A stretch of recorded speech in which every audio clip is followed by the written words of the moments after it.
কিছু থাকতো, কিছু, তাও ভাবতাম কি হ্যাঁ কিছু একটা ব্যাপার আছে। এইগুলো নেই, কাঠের জিনিস বানাতে তাতেই আমাদের হাল খারাপ হয়ে যায়, তাতে আমরা ভাবি কোন না কোন মহারাজা মহারানী। হ্যাঁ, যাই হোক, খুব সুন্দর ছিল।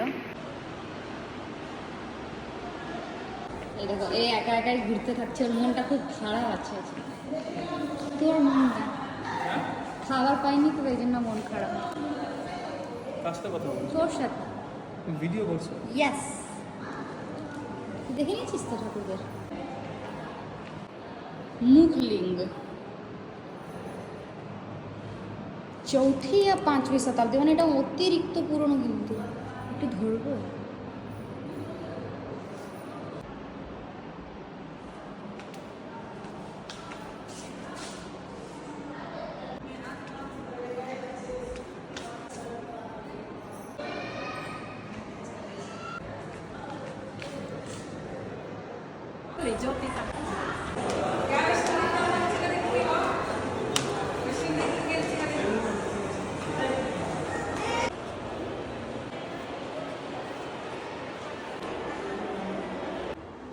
একটা কিছুই হবে। নিয়ে ফারার জামাই খুঁজছে তাকে পিকে দিচ্ছে।